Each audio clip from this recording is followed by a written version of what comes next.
Hi, and welcome back to Focal Point AFR Talk. We're talking here about plans to go into Syria. Lindsay, hang on. I'll get to you here in just a second. Number to call if you want to join our conversation, 888-589-8840. You know, and John McCain's out there saying, hey, these rebels, they're moderates.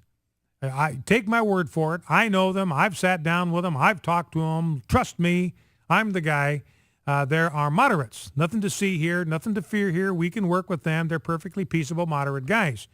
New York Times got a feature piece today. I'm not going to read the whole thing. It's 4 pages worth, and it's all about the brutality of the Syrian rebels. New York Times talking about how brutal the Syrian rebels are and how this poses dilemmas for people in the West. So you've got John Kerry saying, hey, they're moderates out here. John McCain saying, hey, they're moderates out here. We can work with them. We can vet them. We can make sure that weapons only go into the hands of the good guys, the moderates. And the New York Times saying, hey, not so fast. These guys are brutal. It opens with a story of the Syrian rebels. They've got prisoners. They make them kneel, and they shoot them point blank in the back of the head. They were Syrian soldiers captured by these rebels. And so the whole thing is just a list of the rebels and their brutality. In other words, there are no good guys. This is the point that I made in the monologue. There are no good guys in Syria. And I've got a little piece here.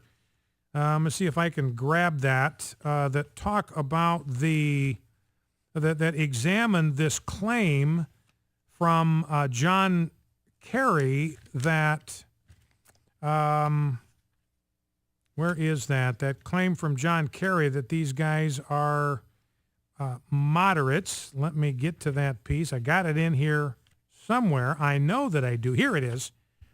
Kerry portrait of Syria rebels at odds with intelligence reports. So the New York Times, 4 pages.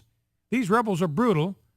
They make people kneel, shoot them in the back of the head, mob style, mafia style, execution style. This is by Reuters.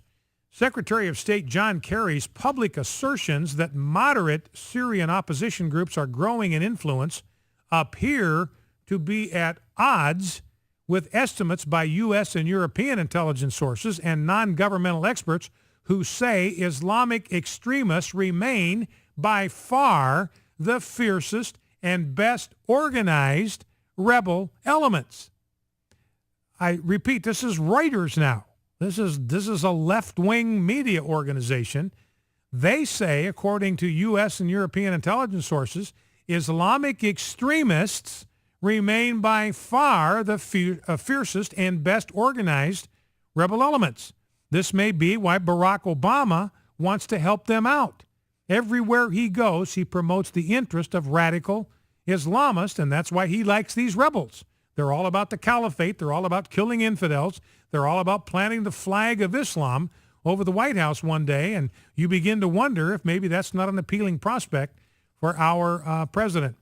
So Kerry's out there asserting that the opposition to Assad is getting more moderate by the day, and that opposition is getting more moderate and getting stronger by the day. But the intelligence sources say Islamist groups like the al-Qaeda-aligned Nusra Front are better organized, armed, and trained than the so-called moderate groups.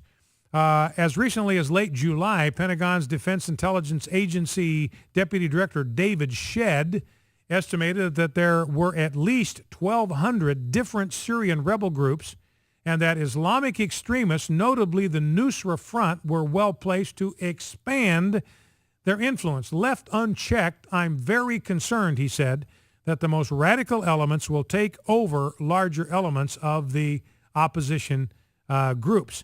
Michael McCall, a Texas Republican, said this: "Who are the rebel forces? Who are they? I ask that in my briefings all the time, and every time I get briefed on this, it gets worse and worse, because the majority now of these rebel forces, and I say majority now, are radical Islamists pouring in from all over the world." So John Kerry's out there saying, hey, 15 to 25% of the bad guys might be Islamists or the rebels. Do not let him lie to you. The Islamists are the most organized, the most highly trained, and now the most numerical of all the opposition to Assad. Let's go to Lindsay, Surf City, North Carolina. Lindsay, welcome to Focal Point with Brian Fisher. What's on your mind? Hey, Brian. I've got 2 points I'd like to make. Hit me. One, you touched base with about Egypt. There was an article on WND, World News Daily, Yeah. about Egypt was trying to expose Obama, and there was hundreds of thousands of dollars evidently came through the CIA and some kind of payments, and they all went to Muslim Brotherhood officials. That was one point, and the other was they're actually. I think we're talking about the same thing. There's some evidence that we paid the Muslim Brotherhood $8 billion. Is that what you're talking about? Well, they had, some of them were getting $750,000, some of them $800,000. I don't know what the total was. Kind of an exchange for services rendered and all that. Yeah. Yeah, and the second point was when they arrested Morsi with some of the higher-ups in the Muslim Brotherhood and had them in prison. Well, Lindsey Graham and John McCain and the Undersecretary of State went over there, and they were supposed to meet with this one guy. Now, I forget his name, but he was a high-up in the Muslim Brotherhood in prison there with Morsi.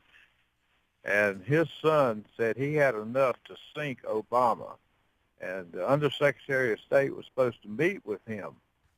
But my understanding was from the newspaper that he declined to meet with them. And I'm just wondering if this man has got something on these people and they're cutting a deal with them.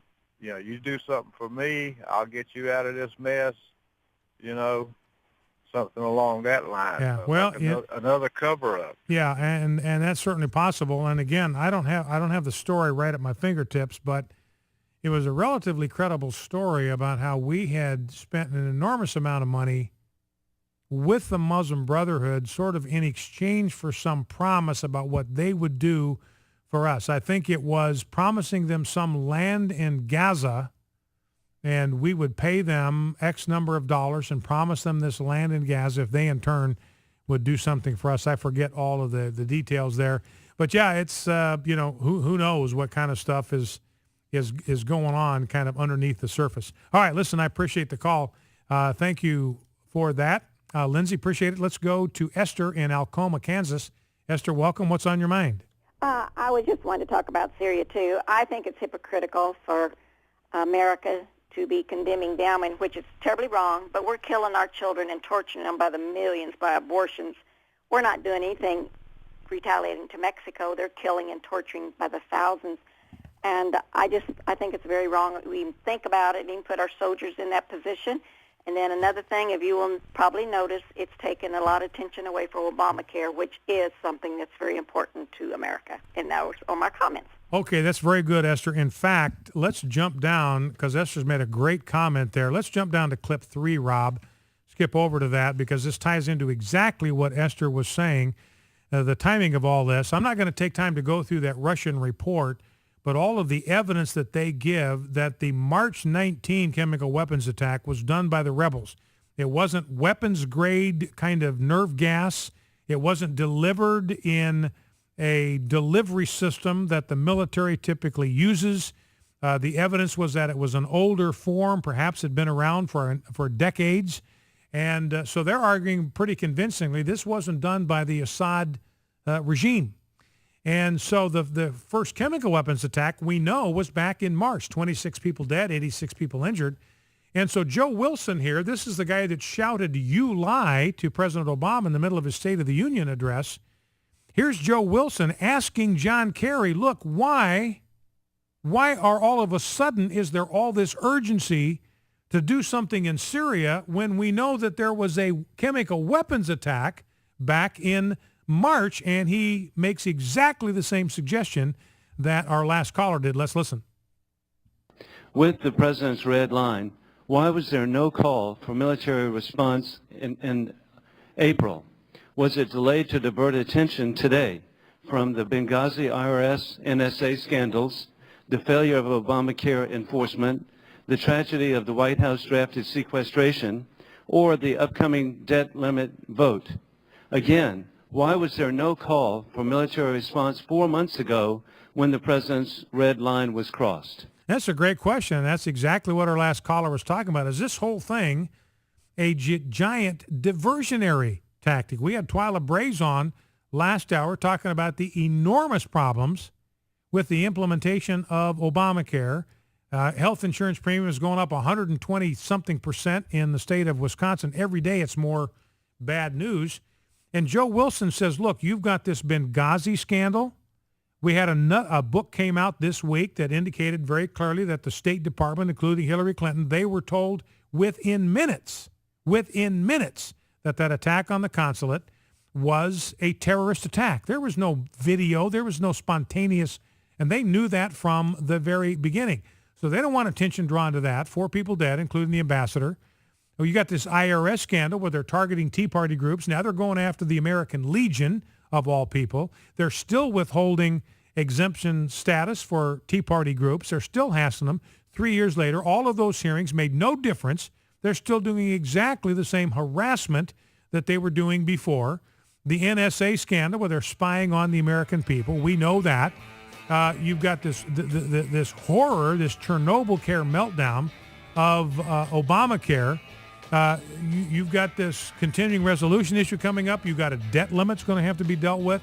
And the last thing that Barack Obama wants is to give the American people enough time and energy and attention to be able to focus on some of these larger issues. So I think that may be a very profound suggestion. This whole thing right now may be a convenient diversion to take the eyes of the American people off some of these other scandals.